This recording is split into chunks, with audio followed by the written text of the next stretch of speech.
Disney's Hercules is one of the most recognizable films based on real-life mythology in the entire world. It's a film responsible for getting a lot of young people in the 90s and onward interested in Greek and other mythologies around the world, teaching them that there were myths and ideas and divine inspiration beyond what they had grown up with in their own homes. However, the biggest criticism of the film is that it's more of a retelling of Christian ideas in Greek and Roman coding. I believe, however, that people focus so much on its changes to the original Heracles story of Greek myth that they don't see how much it really captures Greek mythology as a whole and the other mythologies and religions that it connected to. So let's talk about the film, those connections, and the quasi-sequels to the story of Heracles that exist in Greek myth and beyond.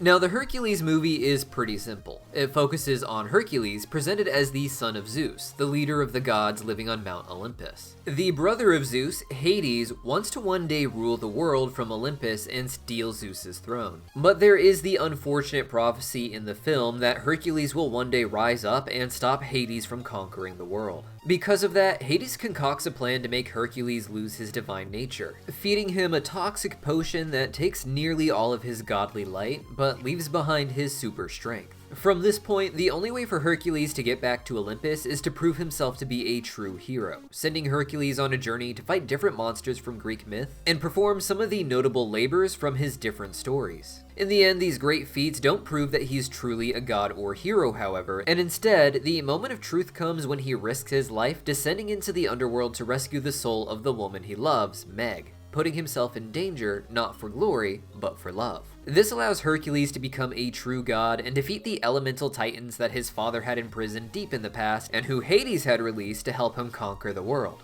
Despite finally attaining his godhood through this, Hercules chooses to stay on Earth to be with Meg and the humans he learned to love by becoming someone who helps them. It was a successful film that both kids and adults seemed to enjoy, but of course its biggest criticism was the changes it made to the original legends of Hercules. To start, in Greek mythology, the son of Zeus was known as Heracles, meaning glory to Hera, who is the wife of Zeus. In the Disney film, Hera is the mother of Hercules, but in the original myths, Zeus cheated on Hera with a mortal woman, leading to his birth. He then named the son Heracles, or glory to Hera, in an attempt to appease her. Hercules was the later Roman pronunciation of this name, but for whatever reason, it's become the name used even in other unrelated projects adapting the Heracles character, despite the rest of the characters maintaining their Greek names in these different projects. In the original myths, Hercules is trying to achieve immortality to become a full god, but this is not because of Hades or some dark potion he drank, and instead it's due to Heracles being born to a mortal mother. The earliest iterations of the Heracles story that we have in writing comes from the 8th century before Christ, at which point Heracles was already recognized as a common part of Greece's oral tradition. Because of that, the key mythological texts of this time mention very little about Heracles, and instead he is mentioned in tangents as someone the audience should already be familiar with. The most comprehensive of these is Hesiod's Theogony from the 8th century BC, meaning genealogy of the gods. As its name suggests, it is largely a genealogy of the different gods and how they relate, as well as the different conflicts that they have among themselves. You might think of this as an earlier Greek version of the book of Genesis, with its genealogies and stories of warring patriarchs, but one that focused, of course, on the perspective of the Greek peoples and the figures near them.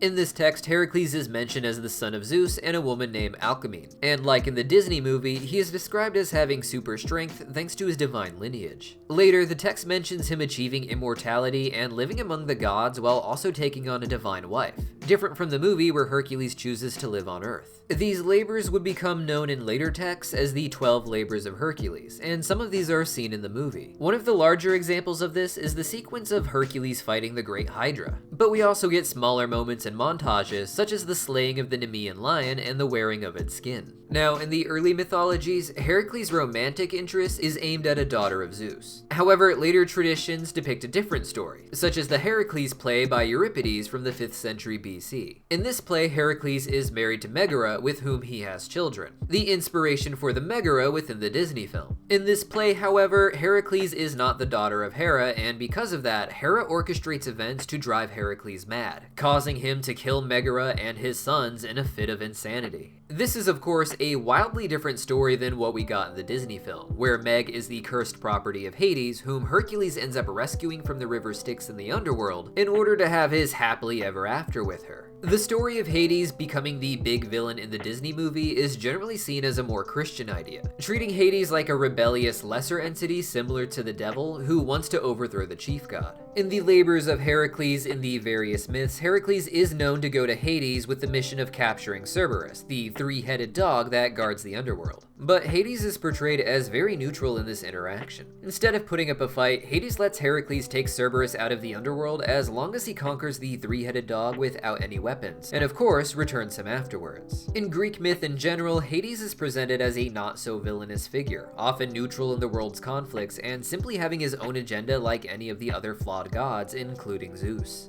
Technically, this means that the descent into the underworld and then rise into godhood is an actual part of the myth of Heracles, with the capturing of Cerberus actually being the last of the 12 labors before Heracles becomes a god again. However, the more serious portrayal of this death and resurrection within the film is more so common in the other Greek myths that surround Heracles, and even in other mythologies. The most relevant example to the Disney Hercules movie is probably the story of Orpheus, who was supposed to be the greatest poet and musician of all time according to Greek myth. After the death of his wife Eurydice, Orpheus was said to descend into the underworld to confront Hades and rescue his love. Hades allows the two to leave, but only if Orpheus guides his wife out of Hades without looking back at her. A deal that is technically different, but familiar enough to the one Hades gives Hercules in the Disney film, where he can leave with Megara, but only if he descends into the river Styx and is able to pull her out without dying. While Hercules succeeded in the Disney film, Orpheus failed in his original myths, having the human need to just look back and make sure his wife was still behind him. And because of that, she was pulled back into Hades, never to return. This fall and rise through Hades wasn't just found in the story of Orpheus, however, and in fact, it was an important part of other Greek legends that have happier endings, such as the story of Persephone. Persephone is one of the daughters of Zeus, who in this story was wedded to Hades to become the queen of the underworld. This makes Persephone's mother upset, and she cries to Zeus until he finally sends someone to rescue her and return her back to Olympus for part of each year. In many ways, the Disney Hercules film combines the different elements of all these stories, with our Hercules defeating Cerberus just like the real-life Heracles at the end of the 12 Trials, with the more dramatic elements of the Orpheus myth and the happier ending of the Persephone myth. Despite these real Greek myths as inspiration, the Disney Hercules movie is accused of creating a new narrative that feels distinctly Christian, feeling less like the Greek Heracles and more like the Christian Jesus, descending into hell to rescue the innocent souls trapped there from the devil. In the New Testament's book Ephesians 4:8, Jesus is explained to have had to descend into hell before he could ascend to the heavens, with him also being described as going to the afterlife to save the souls trapped there, preaching his gospel as it had been preached to save those on earth. The implications of passages like these led to later writings like the Book of Nicodemus from the 4th century AD, which describes Jesus going into hell in greater detail in order to confront Satan directly and demand the souls of the people. To some, this story was just a recreation of the general fall and rise stories that existed in Greece before Christianity took over. It also looked to the Greek people, however, like the story of Jesus Christ was an answer to the prophecies of Greek mythology, making the story of Jesus something of a sequel to the story of Heracles in particular. One interesting facet of the Heracles narrative that the Disney Hercules movie doesn't explore is the story of Prometheus, though we do get an episode in the Disney animated series where Hercules plays out part of the Prometheus myth. Prometheus is a god that wasn't worshipped with any individual temples the way Zeus or Poseidon had, but he was an important part of the works of Hesiod such as Theogony. Theogony is largely a genealogy of the gods as described earlier, but with that in mind, it talks about the wars among the gods, including between Zeus and Prometheus. Zeus and Prometheus were both the children of Titans who once ruled the world, Zeus being the son of Kronos and Prometheus being the son of Iapetus. In the Disney movie, these Titans had their identities removed to make the origin less complicated for younger viewers, and instead they were referred to as elemental Titans, simple giant beasts of nature who wanted to act as forces of chaos. In the real-life myths found in Theogony, Zeus and Prometheus worked together with the other gods and managed to overthrow the Titans and control the world, banishing them to the hell known as Tartarus. After this, however, Prometheus and Zeus begin to have their own conflict, with Prometheus favoring the humans over Zeus. In Greek myth, the humans were created by Prometheus to serve the gods, with humans doing the farming while the gods performed the important work of controlling existence. Prometheus began to love the humans, however, and gave them the good portions of the food they farmed while tricking tricking Zeus into taking portions that were mostly bone dressed up with skin and fat. Following this, Prometheus steals the knowledge of unwearying fire that Zeus wanted to hide from the humans, something that would put the humans on more equal footing with the gods. Part of this was said to be done to spite the gods, but with the earlier story of Prometheus giving the better portions of the food to humans, we are meant to infer that Prometheus truly wanted better for the humans than the gods allowed. Prometheus is Greek for foresight, and he was said to be named such because he had the gift of prophecy that could see the future. When he made the choice to give humans forbidden knowledge, he did so knowing that he and the humans would be punished by Zeus. With Prometheus being chained to the earth and having his liver devoured each day by a giant eagle, only for it to painfully regrow at night to start the cycle over. Prometheus saw this punishment coming when he gave the forbidden knowledge to humans, but he also foresaw that one day Zeus would forgive him, since he had helped the gods in the Great Titan War against their parents. And thus he knew that one day Zeus would send his own son, Heracles, to set him free. And this eventually became known as an important prophecy to the Greek people. You see, Prometheus did not just create humans, but he was actually the ancestor of the Greek people in particular. In Greek myth, there was once a great flood similar to the one described in the book of Genesis in our later Bibles. This flood was sent by Zeus, but Prometheus warned his son Deucalion to build an ark and start society over, rescuing humans from extinction. After the flood, Deucalion's son Hellen would go on to be the father of the Hellenistic people, the Greeks. To the Greeks, the chaining and eventual unchaining of Prometheus was seen as a prophecy about their own metaphorical chaining to the earth, with a son of Zeus or a son of the highest god one day setting them free spiritually. When Christianity spread to Greece, Jesus dying on the cross to forgive the sins of the people was seen as setting Prometheus free on a spiritual level. This idea was so important that it would appear in other great works like the play Prometheus Bound, attributed to the writer Aeschylus from the 5th century BC. In this play, Prometheus is portrayed as a hero who taught humans not just forbidden knowledge of unwearying fire, but also agriculture, writing, numbers, and even prophecy.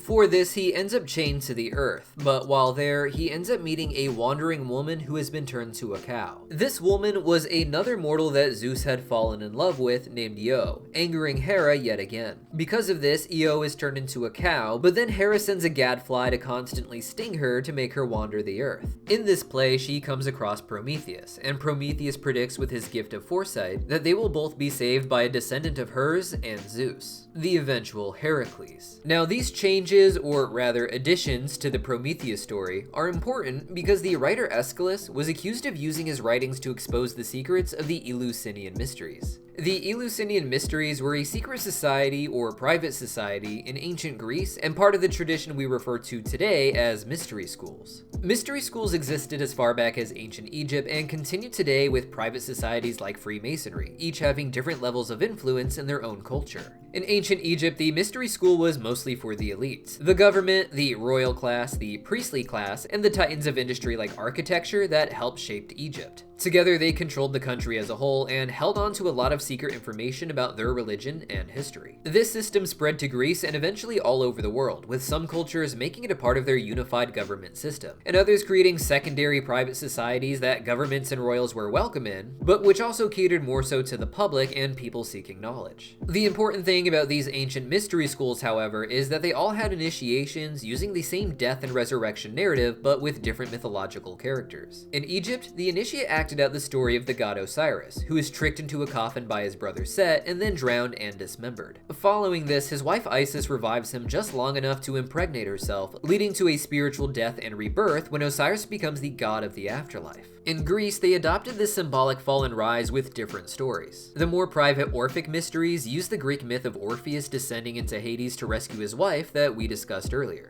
And the more well-known Eleusinian mysteries use the story of Persephone being taken to the underworld to be the wife of Hades before being restored to Olympus. After acting out these ceremonial plays with these stories, initiates were given access to different information, both written and oral. Information that simply wasn't given to the public. This is important to Prometheus Bound, as multiple writers afterwards accused its author Aeschylus of revealing the secrets of the Eleusinian mysteries in particular. This is due to his works like Prometheus Bound and its lost sequels being largely about prophecy, using Prometheus as a character to explain prophecy to the audience. These mystery schools had a strong focus on prophecy, which itself had a strong tradition in Greece, with the famous examples like the Oracle of Delphi. The whole point of the mystery school tradition and having this ceremonial death and rebirth was that it was supposed to be a sort of spiritual rebirth for the initiate. To someone simple-minded, this would unlock their intuition to a more basic degree. But to those who were already very intuitive or spiritually advanced, it was said to give something like the gift of prophecy and psychic foresight. This was based on the idea that people who have near-death experiences in real life are said to come back with an enhanced sense of insight, with dying or nearly dying connecting them more to the spiritual world. To mirror the death and rebirth story of Persephone going down to Hades, the Eleusinian mysteries required the initiates to run up to 25 miles before seeing the play, pushing their bodies to an extreme state that gives off feelings similar to that of near-death experiences. While in this state, the initiates would act out the story of Persephone falling into Hades and eventually ascending back to Olympus, feeling like they had done this themselves. Due to the spiritual nature of these mystery schools, a lot of the more elaborate writings and traditions they held onto would be kept secret from the public, the amalgamation of centuries of priests and spiritual workers practicing spiritual communication and prophesying the future. The writers who accuse Aeschylus of revealing secrets of the Eleusinian mysteries would have been initiates themselves, and thus by telling on Aeschylus, they are revealing that what they saw in the play was something they actually learned in the Eleusinian mysteries. In Prometheus Bound then, what we have is a series of prophecies not just about Heracles one day rescuing him, but also the belief that a descendant from the god of thunder in particular will one day set him free. This was important to the Greeks who, as we said earlier, saw themselves as descended from Prometheus and not from Zeus. This is why Zeus is often the antagonist in Greek mythology. He is the most powerful god, but he represents a different group of people than the Greeks, with the conflict between Zeus and Prometheus being the conflict between those people and the Greek peoples. Zeus comes from the greater tradition of the thunder god ruler that we see in mythologies around the world, with the thunder god often being the dominating god in the culture. To the early Greeks, the Old Testament god was the same as Zeus, as he was responsible for keeping forbidden knowledge away from humans, and for sending the flood that would destroy humans. The same things that Zeus was already known for in Greek mythology. In addition to this, the Old Testament god grew out of the Canaanite and other surrounding cultures of the ancient Near East. Despite how far away the Canaanite culture was from Greece, they also had the key pantheon of three brothers who took the territories of the sky, the ocean, and the underworld. In the Canaanite religion, their chief god was Baal, who, like Zeus, was a god of thunder and storms that declared himself the supreme being in creation. His brother Mot was given dominion over the underworld, just like Hades, and their other brother Yam was the ruler of the sea, exactly like Poseidon. This exact copy of the genealogy from the Greek gods isn't something that's cherry-picked either, but rather these three gods are the most important to the story of the Baal cycle. In this story, Baal, who we think of as Zeus, the thunder god, first has to go to battle against Yam, the ruler of the ocean, like Poseidon,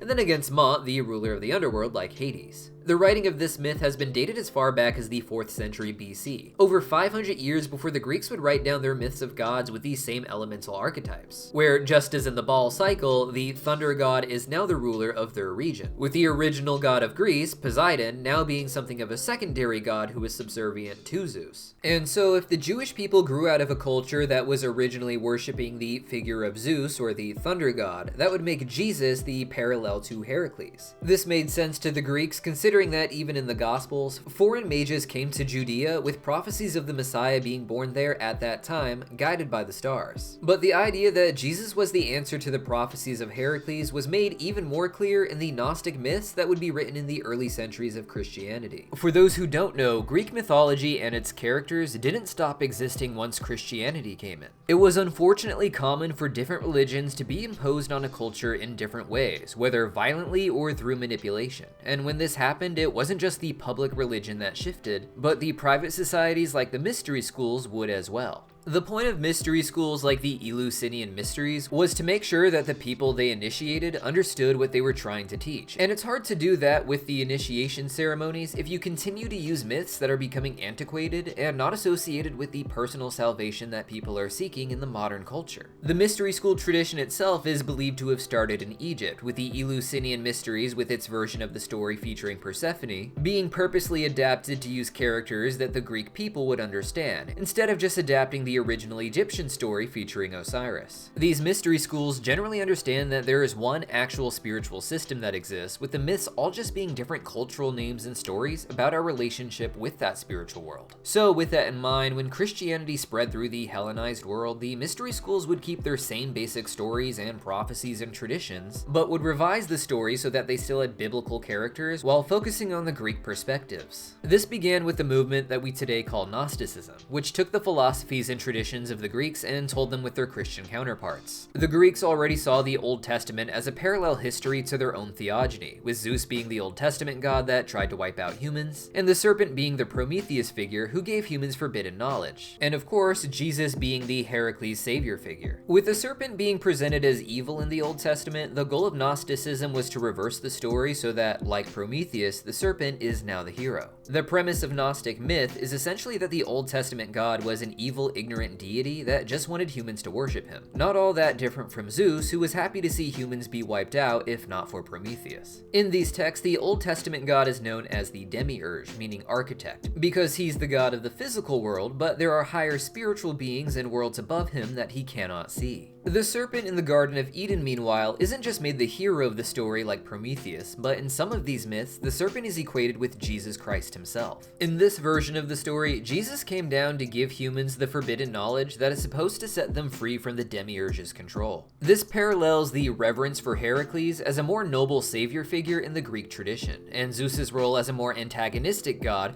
who humans should fear as opposed to just adore, one who wanted to wipe them out entirely at one point. In these stories, we didn't just get a retelling of the Bible, however, but deeper insight into the Promethean character and the desire for the Heracles character to save him. Gnosticism was a continuation of the Eleusinian and Orpheus mysteries, but in the recreation of the death and resurrection ceremony, the initiate didn't seem to play Jesus, but rather a seemingly new figure named Sophia. Sophia is Greek for wisdom, with the Bible saying that wisdom, or chokmah in Hebrew, is a personified force that was with God when he created the world. In Gnosticism, Sophia was a divine light in one of the higher dimensions above the demiurge, but not the highest dimension itself. Sophia wished to go to that highest dimension to be with the ineffable God above all else, but in her attempts to rise in different stories, she ends up falling into the lower material world. It is here that the demiurge is able to put that light in human bodies, animating Adam and Eve to worship him. It is through the divine knowledge given by Jesus that Adam and Eve can escape the garden, and that their later descendants can escape these cycles of reincarnation, to return to their place in the heavenly realm above. It is Sophia thus who experiences a fall from the heavens and into the hellish material world, and then a rise back up high, paralleling the story of Jesus with his death, descent, and resurrection, but not replacing him.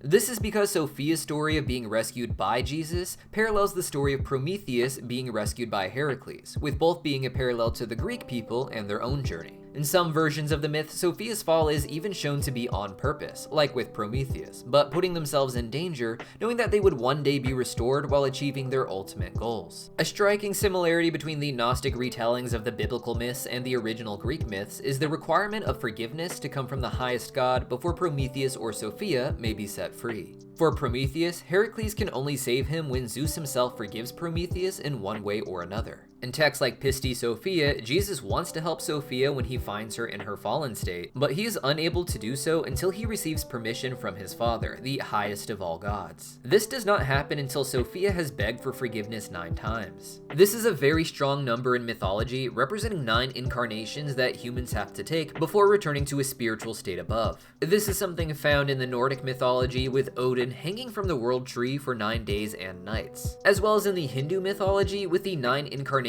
of Vishnu, paralleling the 9 eras humanity needed his help. And finally, it's even in the Greek in Hesiod's theogony, with Zeus sleeping with the goddess of memory for 9 nights in order to forget himself and to escape the other gods. All of these point to the same idea found more literally in Zoroastrianism, which claims that the world was created for a 9,000-year period, meant to end with their iteration of the Messiah, the Sayashan, defeating the ultimate evil. When it comes down to it, the Disney Hercules film didn't set out to be a faithful retelling of any one story involving Heracles, and instead, in its attempts to modernize and blend together different parts of Greek and world myth, they created a story that just so happens to reflect the greater mythological tradition of the world, a tradition a lot of people don't actually know that much about. But this video really only goes into one small part of that. If you like this sort of content where we explain comparative mythology and its history using cartoons and media, don't just subscribe to the channel, but consider getting a membership. These help fund more of these pet project videos that don't tend to grow as big as our mainstream stuff. Our last video on the Disney Atlantis movie did do pretty great, however, so thanks for those who watched it, and go check it out if you haven't. And if you have, sign up for those memberships to get early access to our next video, which is on Steven Universe. Or join us in the Cartoon Universe Discord server to talk more about cartoons in general. See you guys there.